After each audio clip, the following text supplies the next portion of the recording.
Hello friends, कैसे हैं आप सब? क्या हाल चाल नीचे आप लोगों के? आई होप सो सब बहुत बढ़िया होंगे। Myself Varun Jain, chartered accountant by profession and a teacher by profession. So आपके सामने सर एक बहुत इंपॉर्टेंट इन्फॉर्मेशन लेके आया हूँ अबाउट सीए इंटरमीडिएट। अब बहुत सारे ऐसे बच्चे हैं जो कि सर सीए फाउंडेशन के एग्जाम दे चुके हैं, जिनका भी रिजल्ट अवेटेड है, प्लस बहुत सारे ऐसे बच्चे हैं जो डायरेक्ट एंट्री से सीए इंटरमीडिएट में एडमिशन लेना चाहते हैं। उन सबके लिए सर एक इंफॉर्मेटिव वीडियो बनाना चाह रहा था कि सीए इंटरमीडिएट में क्या क्या चीजें हैं।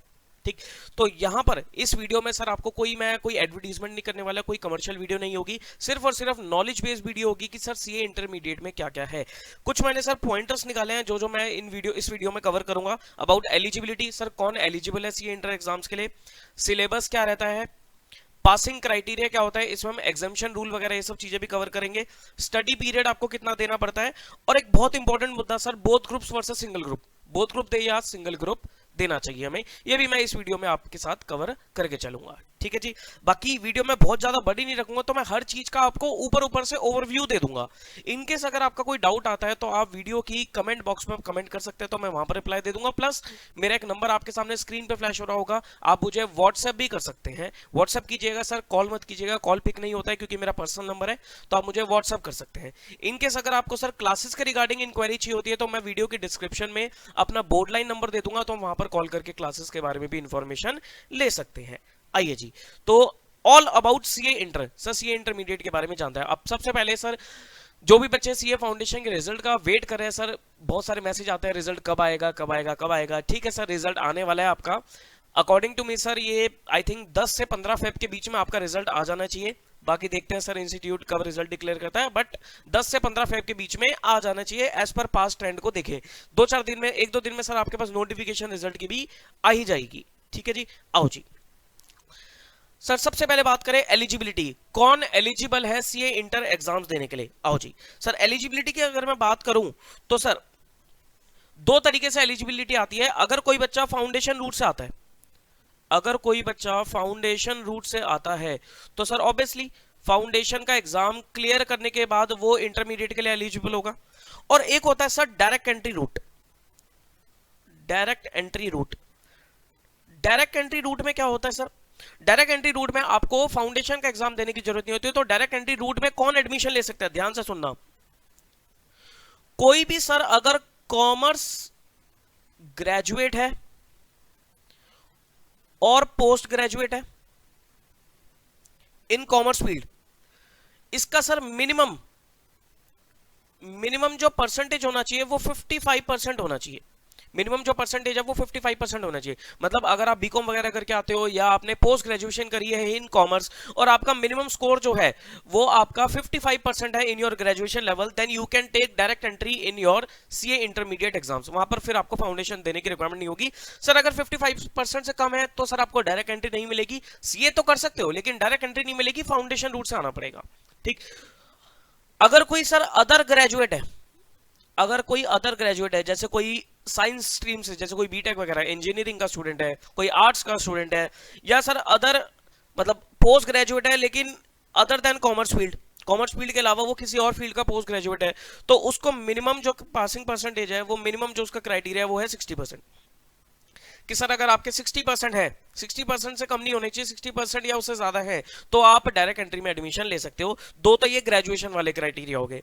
दूसरा, अगर किसी ने सर इंटर लेवल क्लियर कर लिया है of ICSI, institute of company secretaries of India, या इंस्टीट्यूट ऑफ कॉस्ट ICMAI, मतलब सीएमए इंस्टीट्यूट की अगर मैं बात करूं, तो जिसका सीएमए इंटर क्लियर है या सीएस का आई थिंक एग्जीक्यूटिव लेवल बोलते हैं सीएस में, तो सीएस का एग्जीक्यूटिव लेवल क्लियर है तो भी आप डायरेक्ट एंट्री में एडमिशन ले सकते हो, आपको फाउंडेशन देने की रिक्वायरमेंट नहीं होगी। ठीक है जी, ये एलिजिबिलिटी है डायरेक्ट एंट्री की। प्लस इसमें आपको कुछ और चीजें भी ध्यान रखनी पड़ती है। आपको 4 मंथ्स की एक ICITSS, कुछ सर कह सकते हो आप computer and soft skill training का कोर्स होता है इंस्टीट्यूट से, ICAI से, तो वो आपको क्लियर करना, मतलब वो आपको कवर करना पड़ेगा एग्जाम से पहले। प्लस आपको 9 मंथ्स की आर्टिकलशिप भी कवर करनी पड़ेगी। ठीक, मतलब जब भी आपने एडमिशन लिया, जब भी आपने एडमिशन लिया तो आपको सर ये चीजें, ये कंडीशंस को फुलफिल करना पड़ेगा। पहले तो आप इस किसी कैटेगरी में फॉल कर रहे हो, प्लस आपको एग्जाम से पहले पहले ये दोनों चीजें भी करनी पड़ेगी। 4 महीने की ICITSS का कोर्स करना पड़ेगा और 9 मंथ्स की आपको आर्टिकलशिप भी कंप्लीट करनी पड़ेगी, तब ही आप सीए इंटर के एग्जाम्स के लिए एलिजिबल हो गए। एडमिशन कभी भी ले सकते हो सर, एडमिशन की कोई ऐसी लास्ट डेट नहीं होती, एडमिशन कभी भी ले लो, लेकिन आपको ये दोनों चीजें कवर करके चलनी पड़ेगी। ठीक है जी, ओके। ये तो थी डायरेक्ट एंट्री की बात। फाउंडेशन रूट की अगर मैं बात करूं तो सर फाउंडेशन का रिजल्ट आते ही सर आपकी एक लास्ट डेट होगी, आई थिंक वो 1 मार्च होती है, आई मे नॉट बी श्योर, लेकिन वो 1 मार्च होगी। जैसे अभी दिसंबर 21 का रिजल्ट आएगा तो वो 10 से 15 फेब 22 के बीच में आ जाएगा, तो आई थिंक 1 मार्च होगी लास्ट डेट। ये कभी कभी बढ़ा देता है इंस्टीट्यूट, क्योंकि रिजल्ट अगर लेट हो जाता है तो इस रजिस्ट्रेशन डेट को भी बढ़ा देता है, लेकिन मैं मोटा मोटा बोलूं तो आपको 1 मार्च तक रजिस्ट्रेशन करा रहा है in order to appear in November 22 in order to appear in May 23, sorry मैं गलत बोल रहा हूं, in order to appear in November 22 exams of CA inter. ठीक, अगर आप नवंबर 2022 के एग्जाम्स में अपीयर करना चाहते हैं तो आपको फाउंडेशन क्लियर करना पड़ेगा और 1 मार्च 2022 तक आपको सीए इंटर का रजिस्ट्रेशन कराना पड़ेगा। ये 1 मार्च वाली डेट कभी कभी बढ़ा भी देता है इंस्टीट्यूट। ठीक, तो आप नवंबर 22 के लिए एलिजिबल हो। देखो इंस्टीट्यूट का एक रूल है, वो रूल कहता है कि आपको ना 8 महीने का स्टडी पीरियड चाहिए होता है, आपको 8 मंथ्स का स्टडी पीरियड रिक्वायर्ड होता है, इतना टाइम का रिक्वायर्ड होता है इन फाउंडेशन रूट। देखो डायरेक्ट एंट्री में कोई ऐसा स्टडी पीरियड नहीं होता, वहां पर तो ये कंडीशन सेटिस्फाई करनी है आपको। जब आपकी ICITSS हो गया, जब आपकी 9 महीने की आर्टिकलशिप होगी, उसके अगले वाला जो भी अटेम्प्ट आपका पड़ रहा है आप अपना दे सकते हो। तो ये तो ऑटोमेटिकली सर 1 साल का टाइम पीरियड लगभग इसमें लगी जाता है। यहां पर अगर फाउंडेशन रूट की बात करूं तो इंस्टीट्यूट कहता है सर 8 महीने बाद ही आप एलिजिबल होगे, तो वही अगर आप 1 मार्च तक रजिस्ट्रेशन कराते हो तो आप नवंबर 2022 के लिए एलिजिबल हो जाओगे। ये कभी कभी डेट जो स्टडी पीरियड जो है वो थोड़ा इंस्टीट्यूट कम भी कर देता है अगर रिजल्ट आता है। स्टडी पीरियड कम करने का मतलब क्या है, ये रजिस्ट्रेशन डेट को 1 मार्च की बजाय थोड़ा बहुत आगे एक्सटेंड इंस्टीट्यूट कर देता है। ठीक, तो ये आपको कंडीशन सेटिस्फाई करनी होती है। ठीक, अब जो स्टडी पीरियड कंप्लीट होता है उसके बाद सर आप एलिजिबल बोथ ग्रुप्स के लिए हो। ग्रुप 1 भी दे सकते हो, ग्रुप 2 भी दे सकते हो, बोथ भी दे सकते हो। इसके ऊपर मैं बाद में आऊंगा कि सर ग्रुप 1 देना चाहिए, ग्रुप 2 देना चाहिए, बोथ ग्रुप्स देने चाहिए, इसके ऊपर मैं सबसे एंड में कवर करूंगा, क्योंकि मेरे पास एक क्वेश्चन भी आ गया था सर पीछे कि सर ग्रुप 1 दूं, ग्रुप 2 पहले दूं, बोथ ग्रुप्स दूं। सर इस पे क्लैरिटी अभी मैं दूंगा आपको। ठीक, तो ये तो आपको हो गया एलिजिबिलिटी। ठीक, कोई भी क्वेश्चन अगर आपका आता है तो सर आप वीडियो में कमेंट कर देना, कमेंट में आपको रिप्लाई उसका मिलेगा। एलिजिबिलिटी कवर होगी। ठीक, now come to your syllabus. Sir syllabus क्या है, आओ जी सिलेबस की अगर मैं बात करूं, देखिए जी अगर सिलेबस की बात करें तो सर सीए इंटर कोर्स को इंस्टीट्यूट ने 2 ग्रुप्स में डिवाइड कर रखा है। 2 ग्रुप्स में डिवाइड किया हुआ है, ग्रुप 1 ग्रुप 2, दोनों में 4-4 पेपर है। ग्रुप 1 में जो आपका पेपर नंबर 1 है that is your accounting, paper number 2 is your corporate and other laws, paper number 3 is your cost and management accounting, cost accounting कह सकते हो आप इसे। Paper number 4 is your taxation, जिसमें आपका सर डीटी और IDT दोनों कवर्ड है, जिसमें आपका डीटी एंड आईडीटी दोनों कवर्ड है। Direct tax that is income tax और आईडीटी में सिर्फ जीएसटी, कस्टम्स नहीं होता, जीएसटी होता है। कस्टम आप इंटर फाइनल लेवल पे पढ़ते हो। ठीक, तो DT direct tax income tax हो गया आपका और आईडीटी जीएसटी आपका कवर्ड होता है। ग्रुप 2 की अगर बात करें तो यहां पर भी आपके 4 पेपर हैं। Paper 1 is your advanced accounting, paper 2 is your auditing and assurance, paper 3 is your EIS SM, अभी मैं एक एक पेपर के बारे में डिटेल में डिस्कस करूंगा। Paper 4 is your FMN eco for finance. ठीक, ये आपके सर 8 पेपर है। ठीक, एक एक पेपर के बारे में जानते हैं। ग्रुप 1 में पहला पेपर आता है सर आपका अकाउंटिंग, बचपन से 11th क्लास से सर आप अकाउंटिंग पढ़ते आ रहे हो। चार्टर्ड अकाउंटेंसी कोर्स में, सीए कोर्स में सबसे ज्यादा कोर सब्जेक्ट जो है वो सर अकाउंटिंग ही है। उसके बाद ऑडिटिंग आता है, फिर आपका टैक्स आता है। ये 3 सर दिग्गज सब्जेक्ट है सीए कोर्स में। इनमें आपको मास्टरी करनी ही पड़ेगी, तभी आप इस कोर्स के लिए सर मत कहते हैं ना वैल्यूएबल रहोगे। आगे जाकर आपको इन्हीं 3 फील्ड में काम करने को सबसे ज्यादा मिलेगा। अकाउंटिंग हो गया आपका, ऑडिटिंग हो गया और टैक्सेशन हो गया। इन तीन चीजों पे सर आपकी पकड़ बहुत अच्छी होनी चाहिए। ठीक, तो पेपर नंबर 1 जो आपका आता है अकाउंटिंग होता है, 100 नंबर का पेपर होता है। ठीक, प्रैक्टिकल पेपर है सर आपका। ये थ्योरी वैसे आती है लेकिन अकाउंटिंग स्टैंडर्ड है, उसमें कुछ थ्योरी स्टैंडर्ड्स है, लेकिन मैं इसको मोटा मोटा प्रैक्टिकल पेपर ही बोलूंगा, क्योंकि सर इसमें ये सारे क्वेश्चंस वगैरह, सम्स वगैरह, न्यूमेरिकल्स होते हैं, तो प्रैक्टिकल पेपर है आपका ये। ठीक, paper 2 is your corporate and other law. यहां पर आप कंपनी लॉ पढ़ते हो और कुछ आप अदर लॉज भी पढ़ते हो। ठीक, आई थिंक जो वेटेज देखी जाए तो मैं भी पक्का श्योर नहीं हूं, लेकिन मेरे हिसाब से 60 मार्क्स का तो शायद कॉर्पोरेट लॉ है और 40 मार्क्स का अदर लॉ है। हाँ जी, 60 मार्क्स का आपका कॉर्पोरेट लॉ होता है, ये 60 नंबर इसकी वेटेज है, और 40 मार्क्स के आपके अदर लॉ है। ठीक, अगर मैं कॉर्पोरेट लॉ की बात करूं तो सर कंपनी लॉ को पूरा नहीं पढ़ना है यहाँ पर इंटर लेवल पे, कुछ चीजें आपके लिए फाइनल लेवल पे भी है। वैसे तो सर 470 सेक्शंस है कंपनी लॉ में, लेकिन इंटर लेवल की अगर मैं बात करूं तो सर इंटर लेवल पे कंपनी लॉ में आप सेक्शन नंबर 1 से लेकर 148 तक पढ़ते हो, जहां पर आपका ऑडिट एंड ऑडिटर्स वाला टॉपिक चैप्टर खत्म होता है, वहां तक आप पढ़ते हो। 149 ऑनवर्ड्स डायरेक्टर शुरू हो जाता है, वो आप फाइनल लेवल में पढ़ोगे। ठीक, अदर लॉ में अगर बात करी जाए तो अदर लॉ में मेरे हिसाब से आपके पास एक तो कॉन्ट्रैक्ट एक्ट है। कॉन्ट्रैक्ट एक्ट आपने कुछ फाउंडेशन लेवल पे भी पढ़ा है। यहां पर आप जैसे contract of bailment, agency, pledge, ये सब चीजें पढ़ते हो।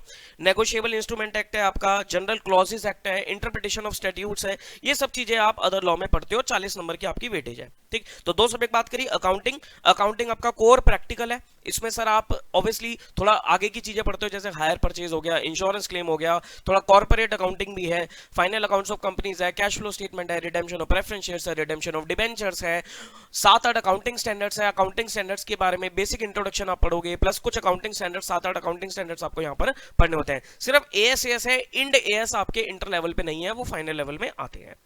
ठीक, सारे एएस आपके अकाउंटिंग में भी कवर नहीं है, कुछ आपके एडवांस अकाउंटिंग के लिए भी रखे गए हैं। अकाउंटिंग में एएस कम होते हैं, एडवांस अकाउंटिंग में एएस आपके ज्यादा हैं। ठीक, उसके बाद आता है सर पेपर नंबर 3 आपका कॉस्ट एंड मैनेजमेंट अकाउंटिंग। ठीक, ये आपका सब पूरा प्रैक्टिकल पेपर है। यहां पर आप कॉस्ट अकाउंटिंग सीखते हो, प्लस कुछ मैनेजमेंट अकाउंटिंग, डिसीजन मेकिंग वगैरह सीखते हो। फिर आपका टैक्सेशन आता है, जिसमें आपका डीटी और आईडीटी आता है। डीटी आपका इनकम टैक्स होता है, जिसका वेटेज आपका 60 मार्क्स है, और आईडीटी में आपका जीएसटी आता है 40 नंबर के लिए। पूरा डीटी और आईडीटी मतलब पूरा इनकम टैक्स, पूरा जीएसटी एक्ट आपको यहां पर नहीं पढ़ाया जाता, क्योंकि ये सेम आपका फाइनल लेवल पे भी रहेगा, थोड़ा एडवांस हो जाएगा, थोड़ा और डिटेल में चला जाएगा, थोड़ी और आगे की बातें आप लोग सीखोगे। ठीक, जैसे डीटी अगर इनकम टैक्स की बात करूं, यहां पर आप बेसिक सीखते हो, यहां पर आप हेड्स ऑफ इनकम वगैरह के बारे में सीखते हो, असेसमेंट प्रोसीजर्स वगैरह नहीं सीखते, वो आप फाइनल लेवल पे सीखते हो। सेम गोस फॉर आईडीटी, यहां पर आप वैल्यूएशन सीख लोगे, कैलकुलेशन सीख लोगे, लेकिन उसकी असेसमेंट, अपील्स, रिवीजन, ये सब पेनल्टीज वगैरह सब आप फाइनल लेवल पे सीखते हो। ठीक, तो टैक्सेशन आपको यहां पर पढ़ना पड़ता है। Okay, now come to advance accounting. Group number 2 की बात करूं तो यहां पर आपका सर एडवांस अकाउंटिंग है। ये भी आपका सर 100 नंबर का पूरा पेपर है, पूरा प्रैक्टिकल है। यहां पर आपके कुछ चैप्टर्स आते हैं, जैसे आपका banking company, insurance company, electricity company, plus कुछ कॉर्पोरेट अकाउंटिंग के चैप्टर आ गए, जैसे आपका बाय बैक ऑफ शेयर्स आ गया, ये सब चीजें आ गई आपके पास। Equity share with differential right, liquidation of company, amalgamation of company, internal reconstruction. मतलब आप कह सकते हो सर एडवांस अकाउंटिंग में ना आपके पास कंपनी अकाउंट्स के टॉपिक थोड़े ज्यादा हैं, और अकाउंटिंग स्टैंडर्ड बहुत सारे हैं, लगभग 12 to 13 अकाउंटिंग स्टैंडर्ड्स आपको एडवांस अकाउंटिंग में पढ़ने पड़ते हैं। ठीक, total number of there are 29 accounting standards, जिसमें से कुछ तो आप ग्रुप 1 अकाउंटिंग में पढ़ लोगे 7-8, कुछ आप एडवांस अकाउंटिंग लेवल पे पढ़ोगे, और कुछ एएस आपको पढ़ाए नहीं जाता, जो कि प्रैक्टिकली इतने रेलेवेंट होते नहीं है। उसके बाद सर आपका ऑडिटिंग एंड एश्योरेंस आता है, अगला पेपर ग्रुप 2 का, जो कि आपका सर 100 नंबर का पूरा पेपर है। ये आपका पूरा थ्योरी पेपर है, कोई इसमें प्रैक्टिकल नहीं होता, पूरा थ्योरेटिकल है। यहां पर आप सर ऑडिटिंग का बेसिक जानते हो। ठीक, फाइनल लेवल में भी आप ऑडिट पढ़ोगे, लेकिन वो एडवांस ऑडिटिंग है, वहां पर आपको पूरा एनालिसिस दिया जाएगा। यहां पर आप ऑडिट पहली बार पढ़ रहे हो तो आप ऑडिट का पूरा बेसिक जानोगे कि ऑडिट क्या है, ऑडिट कैसे किया जाता है, प्रैक्टिकली सर ऑडिट की क्या इंप्लीकेशन है, ऑडिट प्लानिंग कैसे होती है, ऑडिट की स्ट्रेटजी कैसे बनाई जाती है, ऑडिट प्रोग्राम कैसे किया जाता है, ऑडिट की शुरुआत कैसे होती है, ऑडिट रिपोर्ट कैसे बनती है। मतलब एक ओवरऑल व्यू, एक पूरा आपको स्ट्रक्चर ऑडिट का पता लग जाएगा। प्लस फिर कुछ कंपनीज एक्ट के प्रोविजन, जो ऑडिट एंड ऑडिटर्स वाला चैप्टर है 139 सेक्शन से लेकर 148 सेक्शन तक वो आपका दोबारा यहां पर रिपीट हो जाता है। लॉ में भी पढ़ते हो, ऑडिट में भी पढ़ते हो, ठीक। तो ये आपका पूरा थ्योरेटिकल चैप्टर आ जाता है। स्पेशल ऑडिट्स आएंगे आपके पास कि भाई अलग अलग एंटिटी जैसे एजुकेशनल इंस्टीट्यूशन, हॉस्पिटल हो गया, और अलग अलग आइटम्स होती है फाइनेंशियल स्टेटमेंट में, उनका ऑडिट कैसे किया जाएगा। बड़ा ही मजेदार सब्जेक्ट है थ्योरी आपका। पर उसके बाद आता है सर आपका ईआईएस और एसएम। ईआईएस को आप बोलते हो सर ये भी आपका पूरा 100 नंबर का पेपर है, लेकिन इसकी वेटेज क्या है 50 नंबर का ईआईएस, 50 मार्क्स का आपका ईआईएस होता है और 50 मार्क्स का आपका स्ट्रेटेजिक मैनेजमेंट रहता है।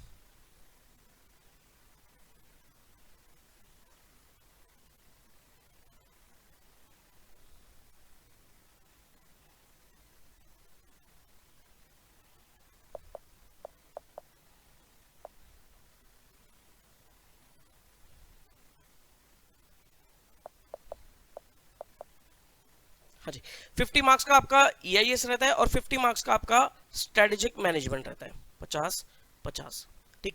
ईआईएस आपका एंटरप्राइज इंफॉर्मेशन सिस्टम, मतलब बेसिकली ना यहाँ पर को आपको कंप्यूटर्स के बारे में सीखने को मिलेगा कि सर कंप्यूटर, भाई आज के टाइम में कंप्यूटराइज्ड सारा सिस्टम होने लग गया, सारा मैनेजमेंट इंफॉर्मेशन सिस्टम कंप्यूटर पे बनने लग गया, सारी इंफॉर्मेशन कंप्यूटर के थ्रू एक्सट्रैक्ट की जाती है। तो यहाँ पर आप कंप्यूटर टेक्नोलॉजीज के बारे में सीखोगे, ठीक। और स्ट्रेटेजिक मैनेजमेंट यहाँ पर आप सर बिजनेस स्ट्रेटेजीज के बारे में सीखोगे कि बिजनेस कैसे चलाया जाता है। सीए सर आजकल एंटरप्रेन्योर्स बहुत ज्यादा बन रहे हैं, ठीक। तो आपको sir strategic management chapter subject बहुत ज्यादा मदद करता है in order to execute the business, ठीक। तो ये एसएम का सब्जेक्ट आपका 50 मार्क्स के लिए यहां पर पूछा जाता है।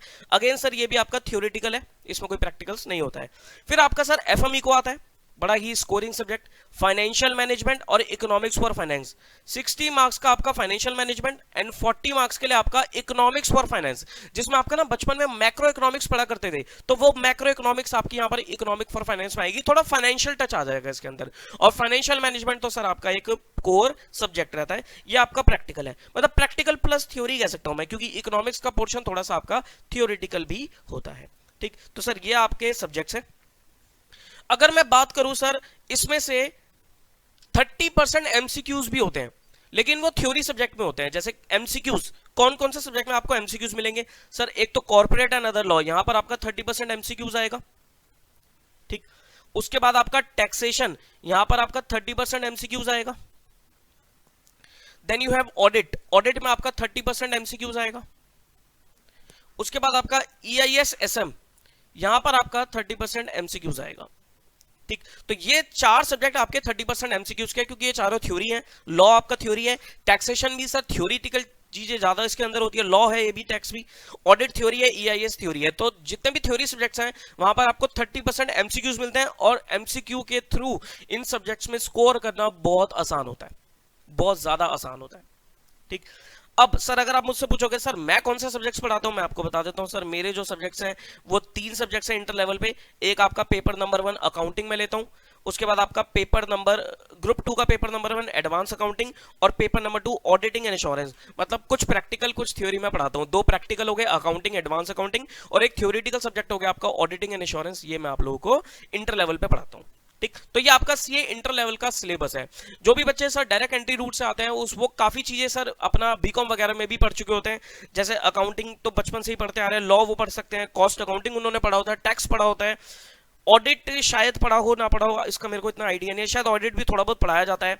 ईआईएस एसएम आई थिंक ये नहीं पढ़ाया जाता होगा आपको। फाइनेंशियल मैनेजमेंट आप लोग पढ़ते हो, इकोनॉमिक्स भी पढ़ लेते हो। मतलब इंटर लेवल का बहुत सारी चीजें आप अपने ग्रेजुएशन लेवल पे पढ़ ले होते हैं, जो आपके डायरेक्ट एंट्री वाले बच्चे हैं या आईसीएसआई या सीएमए इंस्टीट्यूट से आ रहे हैं, वो भी सर इन सब्जेक्ट में कुछ ना कुछ चीजें पढ़ चुके होते हैं। लेकिन सर यहां पर जो लेवल होता है वो as compare to graduation high होता है सर, ठीक। तो आपने ग्रेजुएशन में बहुत ना एलिमेंट्री लेवल पे चीजों को पढ़ा है, लेकिन जब आप इंटर लेवल पे सीए इंटर में आते हो तब आप चीजों को जब देखते हो तो सर यहां पर बिल्कुल ड्रास्टिक चेंज है। कॉन्सेप्ट सेम है, लेकिन सर कॉन्सेप्ट की जो प्रॉब्लम्स है, क्वेश्चंस है, उनका लेवल बहुत हाई है, ठीक। तो वहां पर आपने एलिमेंट्री देखा, यहां पर आपको थोड़ा डेप्थ में स्टडी करके चलना पड़ता है, ठीक। बाकी चीजें बहुत आसान होती है, सब्जेक्ट सारे बहुत इंटरेस्टिंग है, बहुत स्कोरिंग है, प्रोवाइडेड सर आपकी लगन होनी चाहिए, आपकी कंसिस्टेंसी होनी चाहिए, ठीक है जी।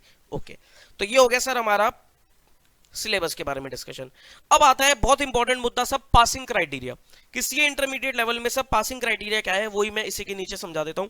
सब पासिंग क्राइटेरिया ये है, आपको 40% इन एवरी सब्जेक्ट, आपको हर सब्जेक्ट में 40% चाहिए और 50% एग्रीगेट चाहिए।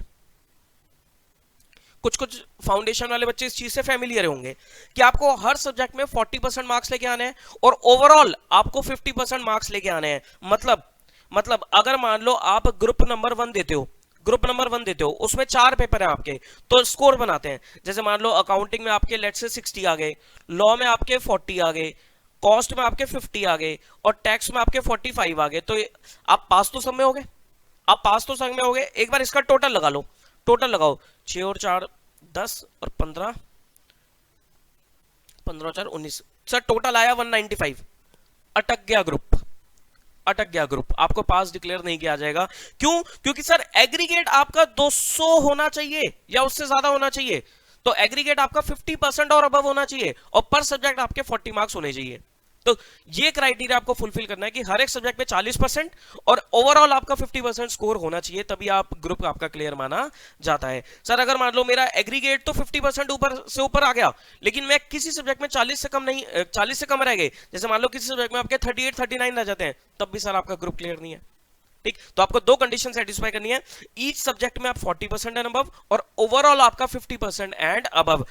बड़ा एक मजेदार मुद्दा क्या है, ग्रुप 2 में भी सर सेम चीज है, ठीक, लेकिन अगर आप बोथ ग्रुप्स देते हो, ध्यान से सुनना, अगर आप बोथ ग्रुप्स देते हो तो जो आपका एग्रीगेट है वो आपका 8 सब्जेक्ट्स का चेक किया जाता है।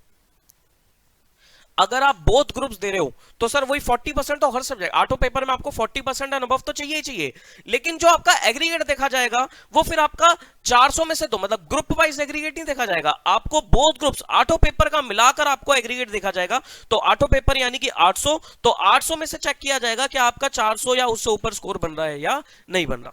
ठीक, तो बोथ ग्रुप जो बच्चा देता है ना, उसको एक बेनिफिट ये मिल जाता है कि सर उनका जो एग्रीगेट है वो ग्रुप वाइज नहीं देखा जाएगा, टोटल मिलाकर देखा जाएगा। बहुत सारे बच्चे सर सेट ऑफ करके निकल जाते हैं। सेट ऑफ का मतलब क्या होता है, मान लो जैसे ग्रुप 1 में यहां पर बच्चे के 195 थे, लेकिन पास तो सब में हो गया और ग्रुप 2 में भी पास हो गया। ग्रुप 2 में उसका टोटल है 220 है, तो 220 और 195 को आप जोड़ो, तो 220 और 195 को आप जोड़ते हो तो 9 और 2 11 3 4 415 नंबर बनता है, पास हो जाएगा बच्चा। सर ग्रुप 1 में टोटल 200 से कम है और ग्रुप 2 में टोटल आपका 200 से ज्यादा है, तो एग्रीगेट करके देखा जाएगा कि आपका 400 एंड उससे अबव बन रहा है नहीं बन रहा। अगर ऐसा हो गया तो आप पास डिक्लेयर कर दिए जाओगे। ये सबसे बड़ा बेनिफिट होता है बोथ ग्रुप्स देने का। देखो बोथ ग्रुप्स में मेहनत तो करनी पड़ती है, लेकिन उसके एडवांटेजेस भी काफी होते हैं। ठीक, अभी मैं आगे उस पर लेटर ऑन आऊंगा। तो ये आपका सर पासिंग क्राइटेरिया होता है। आई होप पासिंग क्राइटेरिया सबको क्लियर आया होगा। ओके, अब आता है सर एक इंपॉर्टेंट मुद्दा, that is your examination rule. Inter level और फाइनल लेवल पे सर एक रूल चलता है, that is known as examination rule. Examination rule का मतलब क्या होता है कि सर अगर मान लो आपका ग्रुप क्लियर नहीं हुआ, जैसे मान लो यहां पर आपका स्कोर ये था जिसमें एक सब्जेक्ट को पकड़ लेता है, जैसे मान लो लॉ में आपके लेट से 38 आ गए, ठीक, तो सर लॉ की वजह से आपका ग्रुप तो अटक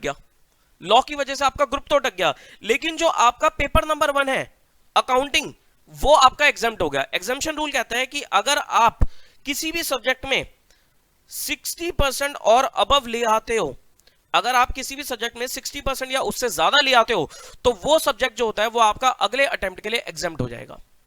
ठीक, जैसे अगर मैं यही बात करूं तो यहां पर बच्चा 38 लॉ में लाया तो इस वजह से उसका ग्रुप अटक गया, या एग्रीगेट भी ऐसे ले लेते हैं, यहां पर पास तो सब में हो गया था, ये लो पास सब में हो गया था, 40 नंबर थे मेरे लॉ में, तो इस वजह से मेरा 195 एग्रीगेट की वजह से ग्रुप अटक गया, लेकिन मुझे अगले अटेम्प्ट में अकाउंट्स का पेपर देने की जरूरत नहीं है क्योंकि मेरा उसमें स्कोर जो है वो 60% से ऊपर आ गया है, 60 या उससे ज्यादा, तो वो पेपर आपका एग्जाम्प्ट हो जाएगा। सर अगर मान लो 2 पेपर में एग्जाम्पशन आ गई है तो 2 एग्जाम्प्ट हो जाएंगे। सर अगर मान लो 3 पेपर में एग्जाम्पशन आ गया, तीनों एग्जाम्प्ट हो जाएंगे। अच्छा सर, ओके, तो ये आपका एग्जाम्पशन रूल है कि अगर आपका किसी भी पेपर में 60% एंड उससे ऊपर स्कोर आ जाता है तो आप वो पेपर अगले अटेम्प्ट के लिए आपका वो पेपर एग्जाम्प्ट है, प्रोवाइडेड आपका सर एग्जाम क्लियर नहीं हुआ था। ठीक, एग्जाम्पशन की वैलिडिटी, सर एग्जाम्पशन की भी एक वैलिडिटी होती है। वैलिडिटी क्या होती है सर, इस एग्जाम्पशन की वैलिडिटी जो होती है वो 3 अटेम्प्ट्स तक रहती है। इंस्टीट्यूट आपको 3 अटेम्प्ट तक की वैलिडिटी देता है एग्जाम्पशन को कैरी फॉरवर्ड करने की। भाई ऐसा नहीं है कि आपने एग्जाम्पशन अभी लिया है तो वो आपको लाइफ टाइम मिलेगी, नहीं सर, 3 अटेम्प्ट तक आपकी एग्जाम्पशन वैलिड रहेगी, उसके बाद एग्जाम्पशन भी खत्म हो जाती है। मतलब अगर मान लो किसी बच्चे का अकाउंट्स एग्जाम्प्ट है, उसके बाद अगले कंसेक्यूटिव 3 अटेम्प्ट तक उस एग्जाम्शन को कैरी फॉरवर्ड कर सकता है। अगर वो 3 अटेम्प्ट में भी क्लियर नहीं कर पाता तो सर उसके अगले अटेम्प्ट में, अगले 4th अटेम्प्ट में उसकी वो एग्जाम्शन खत्म हो जाएगी, उसको अकाउंट्स का पेपर भी देना पड़ेगा। तो एग्जाम्शन आपकी 3 अटेम्प्ट तक वैलिड रहती है। क्लियर है जी? आई होप क्लियर है। ठीक, तो ये सर आपका एग्जाम्शन रूल है, बहुत इंपॉर्टेंट रूल है। इससे सर बहुत बच्चे अपने कहते हैं ना रिजल्ट को आसान बना लेते हैं। जैसे कई बार होता है कि कोई ग्रुप रह गया, लेकिन उस ग्रुप में किसी पेपर में एग्जाम्शन आ गई है, तो सर बहुत बच्चे क्या करते हैं, आगे जाकर उस एग्जाम्शन का फायदा उठा के ग्रुप आसानी से निकाल देते हैं। ठीक, जैसे बहुत सारे बच्चे क्या करते हैं, ग्रुप 1 तो उन्होंने अच्छे से कवर कर लिया, लेकिन बोथ ग्रुप्स में उनको लग रहा है कि सब बोथ ग्रुप पूरा नहीं हो पाएगा, तो उन्होंने 1 या 2 पेपर एग्जाम्शन के लिए तैयार कर लिए। जैसे एडवांस अकाउंटिंग, प्रैक्टिकल में बात कर रहा हूं, एडवांस अकाउंटिंग और एफएमई को, ये दोनों प्रैक्टिकल है, स्कोरिंग है। तो बच्चों ने क्या करा कि इन दोनों में से या तो दोनों या कोई भी एक पेपर एग्जाम्शन के लिए तैयार कर लिया। तो उससे क्या हुआ, ग्रुप 1 उसने फोकस किया, ग्रुप 1 क्लियर हुआ, और ग्रुप 2 में किसी एक पेपर में एग्जाम्शन आ गई। उससे क्या होगा सर, नेक्स्ट अटेम्प्ट में जब वो सेकंड ग्रुप देने जाएगा तो सिर्फ और सिर्फ उसको 3 ही पेपर देने पड़ेंगे, क्योंकि ग्रुप 2 का एक पेपर उसने एग्जाम्प्ट कर लिया है। बहुत कॉमन स्ट्रेटेजी है जो बच्चे लगाते हैं और इसका बेनिफिट उठाते हैं। तो ये आपका क्या है सर, एग्जाम्शन रूल होता है। ठीक है जी, आई होप आपको पासिंग क्राइटेरिया क्लियर है।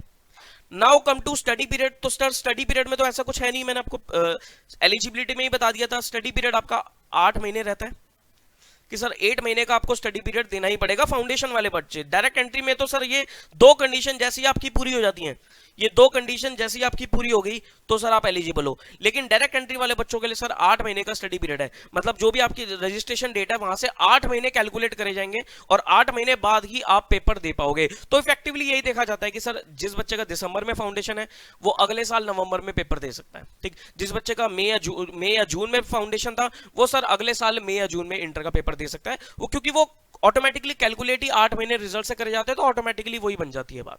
ठीक, तो आप बस ये जान लो कि सर जब भी आपने फाउंडेशन एग्जाम दिया ना, जिस अटेम्प्ट में आपने फाउंडेशन का एग्जाम दे रखा है और वो आपका क्लियर होता है, तो सर उसी का अगले साल सेम मंथ में आपका सर इंटर का एग्जाम होगा। मतलब मैंने अगर नवंबर में फाउंडेशन का एग्जाम दिया तो सर अगले साल नवंबर में ही मेरा इंटर का पहला एग्जाम पड़ेगा। ठीक, तो इंटर में अटेम्प्ट कैलकुलेट करना आसान बात है, कोई दिक्कत नहीं है। फाइनल की जब मैं वीडियो बनाऊंगा ना, फाइनल के ऊपर भी आऊंगा, तो वो थोड़ा सा आपको देखना पड़ता है, वहां पर आर्टिकलशिप का भी चक्कर पड़ता है। तो ये आपका स्टडी पीरियड हो गया, क्लियर है। अब सर आता है सर सबसे challenging question, both groups versus single group. Both group versus single group, इसके बारे में सर मैं थोड़ी सी टाइम लेकर डिस्कशन करूंगा। देखो जी, both group versus single group कि सर मैं ये इंटरमीडिएट लेवल पे, क्योंकि अब तो स्टार्ट हो जाएगा, रिजल्ट आ जाएंगे तो स्टार्ट हो जाएगा, तो सर क्या करूं, क्या मैं दोनों ग्रुप के लिए तैयारी करूं या एक ही ग्रुप दूं, क्या करूं क्या ना करूं, कुछ नहीं समझ में आ रहा। गाइस रिजल्ट आते ही इनिशियल लेवल पे आप जज कर ही नहीं सकते अपने आप को, आप ये सोच ही नहीं सकते कि मैं बोथ दूं या सिंगल दूं। बस मैं ये आपको जरूर बोलूंगा कि आप अपने माइंड में हमेशा शुरुआत करते समय ये रखना कि सर मुझे बोथ ग्रुप के लिए जाना है, मुझे बोथ ग्रुप के लिए जाना है। स्टार्टिंग में आपको यही अपने माइंड में फिक्स करना है। देखो स्टार्टिंग में अगर आप सोचोगे कि भाई मेरे को तो नवंबर अटेम्प्ट में सिंगल ग्रुप देना है, 4 पेपर देना है, उससे क्या होगा सर, साइकोलॉजिकल चीज है, आपको लगेगा 4 पेपर देना है, आप आराम से धीरे धीरे रुक रुक के पढ़ाई करोगे, ढीले पड़ जाओगे। लेकिन जब आपने माइंड को एक फोकस दे दोगे, एक ऑब्जेक्टिव दे दोगे कि मुझे नवंबर में 8 पेपर देना है, तो सर आप बिल्कुल भी टाइम वेस्ट नहीं करोगे और एक कहते हैं ना आपके अंदर एक जोश भरा रहेगा और आप आराम से 8 पेपर की तैयारी कर सकते हो। अब क्वेश्चन आता है सर, एक पहले मैं एक चीज क्लियर कर देता हूं, बच्चा कहता है कि सर मैं ग्रुप 1 दूं या ग्रुप 2 पहले दे सकता हूं। देखो ग्रुप 2 वैसे तो इंस्टीट्यूट कहता है ग्रुप 1 दो ग्रुप 2 दो, जो आपकी मर्जी है वो दो, दोनों इकट्ठे देने दोनों इकट्ठे दो, लेकिन सर प्रैक्टिकली ग्रुप 2 ग्रुप 1 से पहले दिया ही नहीं जा सकता, क्योंकि ग्रुप 2 आपको पढ़ने के लिए पहले ग्रुप 1 पढ़ना ही पड़ेगा। ग्रुप 1 से नॉलेज लोगे तभी आप ग्रुप 2 पढ़ पाओगे, क्योंकि ग्रुप 2 में जैसे सब्जेक्ट है एडवांस अकाउंटिंग, वो बिना अकाउंटिंग के आप कवर नहीं कर सकते। जब तक आपको अकाउंटिंग की नॉलेज नहीं होगी, अकाउंटिंग का बेस नहीं पता होगा, आप एडवांस अकाउंटिंग में नहीं घुस सकते। ऑडिटिंग एंड एश्योरेंस वो सर अकाउंटिंग रिलेटेड सब्जेक्ट है, कंपनी लॉ रिलेटेड सब्जेक्ट है, तो सर ऑटोमेटिकली आपको पहले ग्रुप 1 कवर करना ही पड़ेगा, तभी जाकर आप ग्रुप 2 को पढ़ सकते हो। ठीक, बाकी सर आपकी मर्जी, आप ग्रुप 2 पहले पढ़ना चाहो पढ़ लो, लेकिन कोई बेनिफिट नहीं होने वाला, कोई भी बेनिफिट नहीं होने वाला। Start from group 2, start from group 1। ठीक, तो अब क्वेश्चन आता है सर मैं क्या बोथ ग्रुप्स दे सकता हूं। पहले तो प्रैक्टिकल बात करते हैं कि सर क्या 8 महीने में बोथ ग्रुप्स की तैयारी हो सकती है। आंसर इज यस, हो सकती है, प्रोवाइडेड कि आप रिजल्ट आते ही शुरुआत कर दो। अगर आपने अभी से शुरुआत करेंगे तो बहुत अच्छी बात है, अगर आपने नहीं भी शुरुआत करी है तो कोई दिक्कत नहीं है, बस आप रिजल्ट आते ही अपनी शुरुआत कर दो।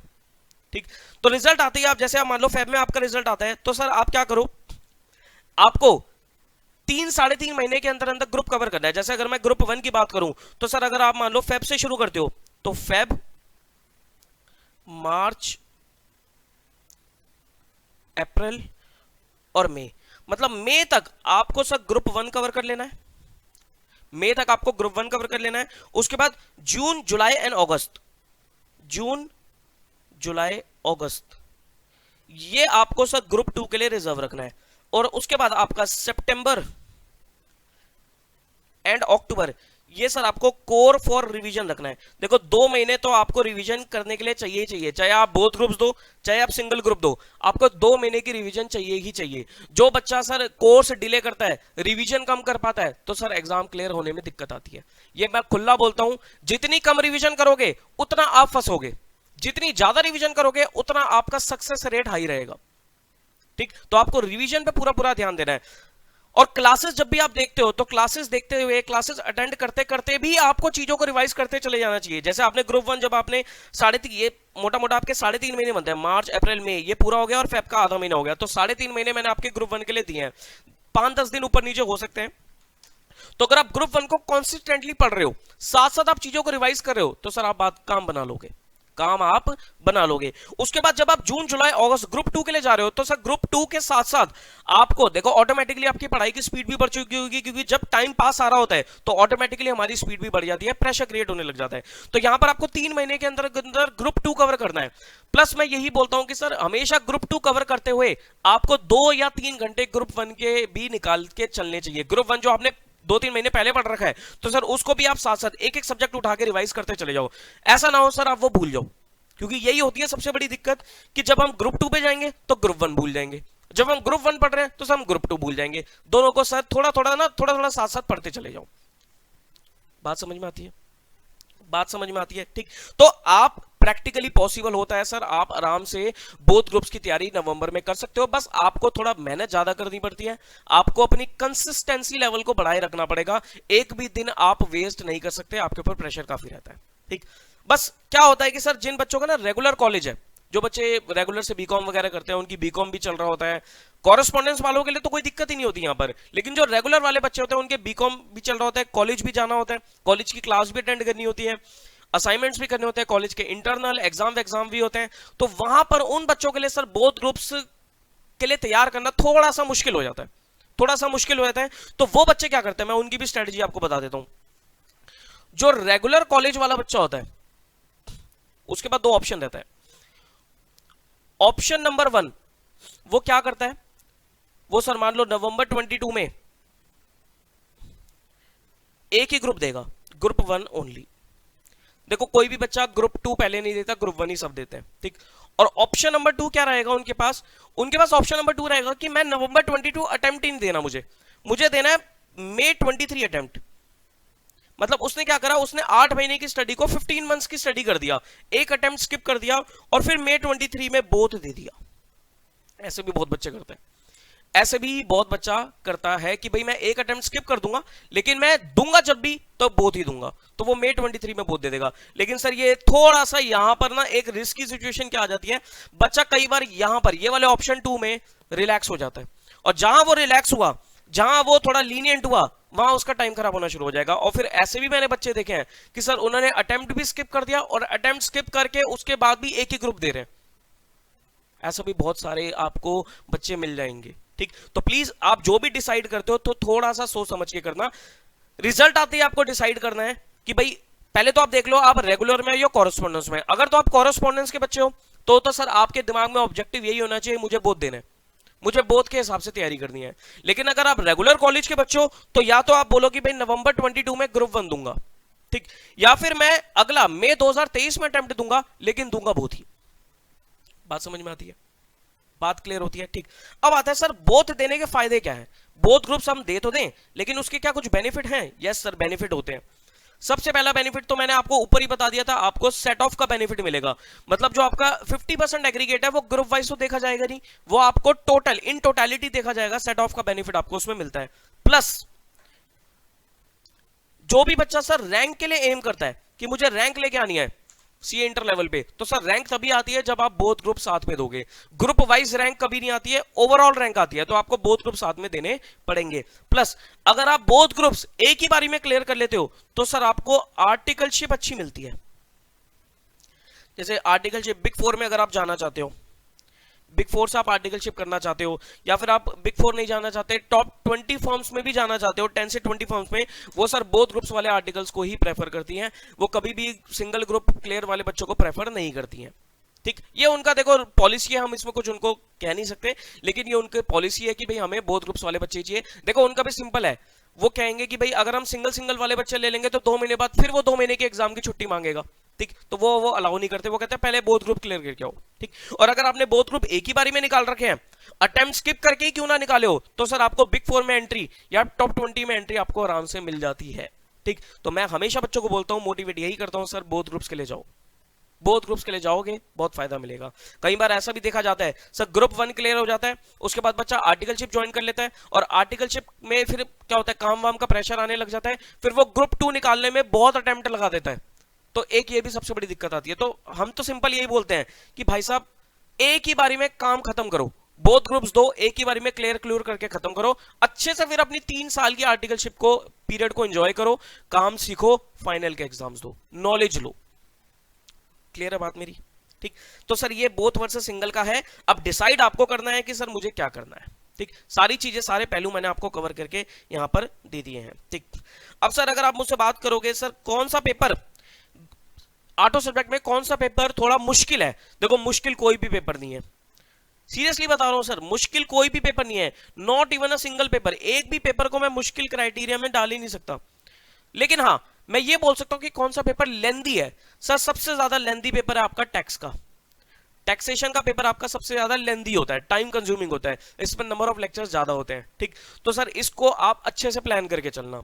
ठीक, बाकी अगर ग्रुप 1 और ग्रुप 2 में कंपैरिजन करोगे तो सर ग्रुप 2 जो है वो ग्रुप 1 के कंपैरिजन में स्लाइटली हल्का है, मतलब ग्रुप 2 जो है वो ग्रुप 1 के कंपैरिजन का लगभग आप कह सकते हो 80% है, कि भाई ग्रुप 1 में जितना आपको टाइम लगेगा उसका 80% टाइम आपको ग्रुप 2 में लगेगा, ग्रुप 2 जल्दी कवर हो जाता है। इसलिए सर मैंने जब आपको यहां पर टाइम पीरियड बताया तो ग्रुप 1 में मैंने आपको लगभग 3.5 महीने दिए, 4 महीने भी कर सकते हो, और ग्रुप 2 के लिए आपके 3 महीने कर दिए, 3 को आप 2.5 महीने भी कर सकते हो क्योंकि कवर हो जाता है। ठीक है जी, तो ये सर आपका टाइम पीरियड है, ऐसे आपको डिसाइड करना होता है। बाकी सर सब्जेक्ट सारे इंटरेस्टिंग है, बहुत इंटरेस्टिंग है, नॉलेज आपको हर सब्जेक्ट में भर भर के मिलेगी। बस ये ध्यान रखना सर आपको बोथ ग्रुप्स में, चाहे आप बोथ दे रहे हो या सिंगल दे रहे हो, ठीक, तो आपको हर ग्रुप में क्या करना है, 1 या 2 सब्जेक्ट को बहुत अच्छा बना लेना है। जैसे ग्रुप 1 की अगर मैं बात करूं तो यहां पर स्ट्रॉन्ग सब्जेक्ट्स कौन कौन से होंगे जो आपको सबसे ज्यादा स्कोर करके देंगे? सर एक तो आपको अकाउंट्स और आपका कॉस्ट अकाउंटिंग, ये दोनों आपको काफी स्कोरिंग मिलेंगे। ठीक, और ग्रुप 2 की अगर बात करी जाए तो सर आपका एडवांस अकाउंटिंग और एफएमई को, ये दोनों आपको काफी स्कोरिंग मिलेंगे। तो इनको मैं यही बोलूंगा सर आप इनके ऊपर मतलब इनको ज्यादा अच्छे से कवर करके चलना ताकि आप इनमें 80 प्लस मार्क्स लेके आ सकते हो, और आ जाते हैं। ठीक, ऐसा नहीं है सर लॉ में नंबर नहीं आते, टैक्स में नंबर नहीं आते, ऑडिट इनमें नंबर नहीं आते, इनमें भी आ जाते हैं, लेकिन ये थोड़े थ्योरेटिकल है, यहाँ पर थोड़ा मार्क्स लाना मुश्किल होता है as compare to practical. But जिसको थ्योरी में इंटरेस्ट है वो तो ले आता है, लेकिन ज्यादातर बच्चों को प्रैक्टिकल में इंटरेस्ट होता है, तो सब प्रैक्टिकल वाला बच्चा आराम से इसको कवर कर लेता है। बोलो भाई क्लियर है? यस, आई होप सर ये क्लियर हुई होगी बात। बोलो जी, ग्रेट। तो सर ये आपका सीए इंटरमीडिएट के बारे में जानकारी थी, मैंने पूरी कोशिश करी सर एक वीडियो में आपको इंटरमीडिएट के बारे में सम अप करने की। बाकी सर बहुत सारी चीजें होती हैं, बहुत कुछ है सर, आप धीरे धीरे जब आप एडमिशन लोगे, चीजों को देखोगे, पढ़ोगे, तो आप धीरे धीरे करते करते आपको नॉलेज हो जाएगी, एक्सपीरियंस हो जाएगा, सीख जाओगे। बस कुछ बातों को ध्यान रखना sir, inter level foundation level के कंपेरिजन में हाई है, चीजें आसान है, लेकिन कोर्स कंटेंट हाई है, टाइम ज्यादा चाहिए होता है। फोकस बनाए रखना, आपकी डिटर्मिनेशन होनी चाहिए, फोकस होना चाहिए, और आपको कंसिस्टेंसी लेवल अपना रखना पड़ेगा। रेगुलर पढ़ाई करनी है, डेली पढ़ाई करनी है, रेगुलर पढ़ाई करनी है आपको, डेली पढ़ाई करनी है, आपको कंसिस्टेंसी रखनी पड़ेगी और पेशेंस रखना पड़ेगा। कई बार क्या होता है ना कि सर कुछ चीजें धीरे लेट समझ में आ रही है, तो घबराना नहीं है, ये मत सोचना कि सर मुझे क्यों समझ में नहीं आ रही। हम कई बार ना इस चीज से फ्रस्ट्रेट हो जाते हैं, सर मुझे क्यों नहीं समझ में आ रही, मुझे क्यों नहीं समझ में आ रही। भाई साहब आ जाएगी, कोई भी चीज होती है ना सर धीरे धीरे समझ में आएगी, लेकिन आएगी जरूर अगर आप उसमें मेहनत करोगे तो। अगर आप हिम्मत हार जाओगे तो सर काम खराब हो जाएगा। हिम्मत बिल्कुल नहीं हारती है, बस ये ध्यान रखना, ठीक है जी। चलिए फिर, all the best for your CA inter preparations, अच्छे से तैयारी करो। मेरा नंबर आ रहा है स्क्रीन पे, कोई भी डाउट हो मुझे व्हाट्सएप कर देना। All the very best to you, take care of your self, bye bye.